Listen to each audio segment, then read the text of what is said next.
अच्छाई से क्यों बाज आऊं। एक बार हजरत बायजीद बुस्तामी अपने कुछ दोस्तों के साथ दरिया के किनारे बैठे थे। उनकी नजर एक बिच्छू पर पड़ी जो पानी में डूब रहा था।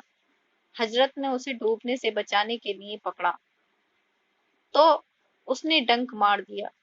कुछ देर बाद वो दोबारा पानी में जा गिरा। इस बार फिर हजरत उसे बचाने के लिए आगे बढ़े पर उसने फिर डंक मार दिया। 4 बार ऐसा ही हुआ। तब एक दोस्त से रहा न गया तो उसने पूछा, हुजूर, आपका ये काम हमारी समझ के बाहर है। ये डंक मार रहा है और आप इसे बचाने से बाज नहीं आते।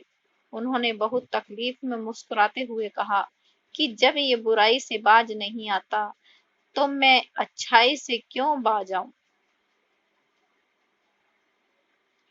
मजदूरों जैसी जिंदगी। हजरत सिद्दीक अकबर रजी अल्लाह ताला खलीफा हो गए थे। उनके वेतन पर विचार किया जा रहा था। उन्होंने कहा कि मदीने में एक मजदूर की रोजाना की कमाई कितनी है, उतनी ही रकम मेरे लिए भी तय कर दी जाए। यह सुन साथियों में से कोई बोला, सिद्दीक, इतनी कम रकम में आपका गुजारा कैसे होगा। हजरत सिद्दीक ने जवाब दिया, मेरा गुजारा उसी तरह होगा जिस तरह एक मजदूर का होता है। अगर ना हुआ तो मैं मजदूरों की आमदनी बढ़ा दूंगा ताकि मेरा वेतन भी बढ़ जाए। जैसे जैसे मजदूरों की मजदूरी बढ़ेगी मेरी जिंदगी का स्तर भी बढ़ता जाएगा। पड़ोसी।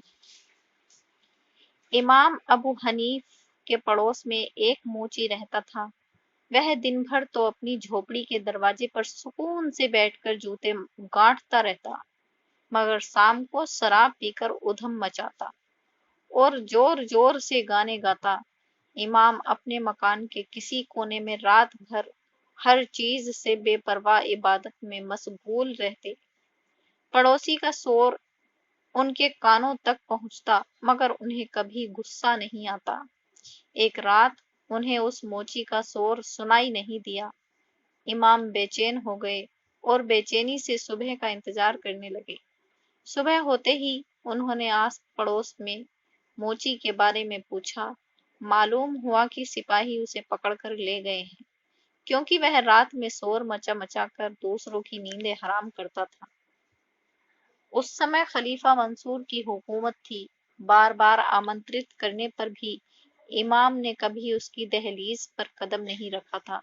मगर उस रोज वह पड़ोसी को छुड़ाने के लिए पहली बार खलीफा के दरबार में पहुंचे। खलीफा को उनका मकसद मालूम हुआ तो वह कुछ देर रुका, फिर कहा, हजरत, ये बहुत खुशी का मौका है कि आप दरबार में तशरीफ लाए।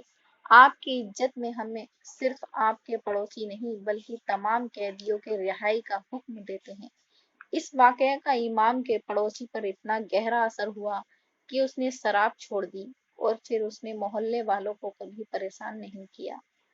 तो दोस्तों, आपको हमारी ये कहानी कैसी लगी, इसे लाइक और हमारे चैनल को प्लीज सब्सक्राइब जरूर करना और ऐसी ही प्यारी कहानियां सुनने के लिए हमारे YouTube चैनल से जुड़ना। धन्यवाद।